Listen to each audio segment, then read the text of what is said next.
সড়ক দুর্ঘটনায় প্রাণহানি, যানজট, জনজনে নাখাল দেশবাসীকে যাতায়াতের ভোগান্তি থেকে মুক্তি দিতে নিরাপদ ও সাশ্রয়ী নির্বিঘ্ন যাতায়াত নিশ্চিত করতে মাননীয় প্রধানমন্ত্রী জননেত্রী শেখ হাসিনা গত 15 বছর যাবৎ ধারাবাহিকভাবে রেল খাতের উন্নয়নে লাখো কোটি টাকা বরাদ্দ দিয়ে নতুন নতুন রেলপথ সম্প্রসারণ করেছে, নতুন নতুন রেল স্টেশন নির্মাণ করেছে, পুরনো রেল স্টেশন মেরামত করেছে, নতুন নতুন কোচ এবং ইঞ্জিন আমদানি করেছে। এই খাতকে সমৃদ্ধ করার মাধ্যমে রেল সেবা জনগণের দোরগোড়ায় পৌঁছে দিতে সরকার যখন বদ্ধপরিকর, ঠিক তখনই রেল কর্তৃপক্ষ রেয়াতি সুবিধা প্রত্যাহারের নামে ভাড়া বৃদ্ধি করে দূরপাল্লার যাত্রাপথে রেলের ভাড়া বাসের ভাড়ার চেয়ে বেশি নির্ধারণ করে বাস মালিকদের বিশেষ সুবিধা দিতে মরিয়া হয়ে উঠেছে বলে আমাদের পর্যবেক্ষণে উঠে এসেছে। ফলে বাংলাদেশে বাসের ব্যবসা সম্প্রসারণের আরো বেশি সুযোগ তৈরি হলো এবং রেলের ব্যবসা সংকুচিত হওয়ার পথ উন্মুক্ত হলো। আমরা আমাদের পর্যবেক্ষণে আপনাদের সামনে আমরা 5টা রুটের চিত্র তুলে ধরছি, যেটা রেয়াত প্রত্যাহারের পরে এখন আমরা লক্ষ্য করছি এখানে এই 5টা পথে ভাড়া রেলের ভাড়া বাসের ভাড়ার চেয়ে বেশি হয়ে গেছে। ঢাকা চট্টগ্রাম খুলনা নিশিতা ট্রেনে সুগম চেয়ার আগে ছিল 345 টাকা, এখন রেয়াতি সুবিধা প্রত্যাহারের পরে 405 টাকা। এই টিকিট কালোবাজারের কাছ থেকে কিনতে হয় 600 থেকে 800 টাকায়। ঢাকা চট্টগ্রাম রুটের লোকাল বাসের ভাড়া 300 থেকে 400 টাকা আর ডাইরেক্ট বাসের ভাড়া 680 টাকা। ঢাকা চট্টগ্রাম খুলনা নিশিতা ট্রেনে এসি চেয়ার আগে ছিল 656 টাকা, রেয়াত প্রত্যাহারের পরে এখন 777 টাকা। এই টিকিট কালোবাজারের কাছ থেকে 1000 থেকে 1200 টাকায় কিনতে হয়, অথচ এই রুটে এসি বাস 800 থেকে 1200 টাকায় বিলাসবহুল এসি বাসে যাতায়াত করা যায়।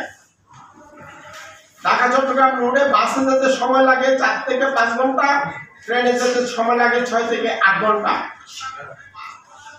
2 ঢাকা খুলনা রুটে ট্রেনে সুগম চেয়ার 500 টাকার ভাড়া রেয়াত প্রত্যাহারের পরে এখন 625 টাকা, অথচ এই রুটে 400 থেকে 600 টাকায় যাত্রীরা উন্নত মানের বাসে যাতায়াত করেন।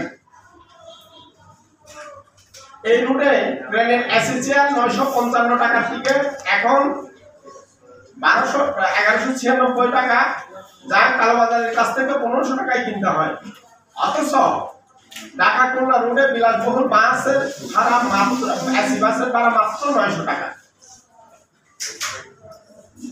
3 ঢাকা রংপুর রুটে ট্রেনের সুগম চেয়ার 505 টাকার টিকিট এখন 635 টাকা, যা কালোবাজারের কাছ থেকে 800 থেকে 1000 টাকা কিনতে হয়। ঢাকা রংপুর রুটে লোকাল বাসের ভাড়া 400 থেকে 500 টাকা, ডাইরেক্ট বাসের ভাড়া 800 টাকা। এই রুটে ট্রেনে এসি চেয়ার 966 টাকা টিকিট এখন 1214 টাকা, যা টিকিট কালোবাজারের কাছ থেকে কিনতে 1500 টাকা লাগে। এই রুটে বিলাসবহুল এসি বাসের টিকিট 1200 থেকে 1400 টাকায় পাওয়া যায়। ঢাকা রংপুর রুটে এসি বাস 2180 টাকা, যা কালোবাজারের কাছ থেকে কিনতে 3000 টাকা পর্যন্ত লাগে, অথচ ঢাকা রংপুর রুটে বিলাসবহুল বাসে এসি স্লিপার মাত্র 1600 টাকায় পাওয়া যাচ্ছে। এই রুটে বাসে যেতে সময় লাগে 6 থেকে 7 ঘন্টা আর ট্রেনে যেতে সময় লাগে 10 থেকে 11 ঘন্টা। ঢাকা কুড়িগ্রাম রুটে ট্রেনে 510 টাকা সুগম চেয়ারের টিকিট এখন রেয়াত প্রত্যাহারের পরে 645 টাকা, যা কালোবাজারের কাছ থেকে 800 থেকে 1000 টাকায় কিনতে হয়, অথচ এই রুটে 600 থেকে 900 টাকায় উন্নত মানের বাসে যাতায়াত করছে যাত্রীরা।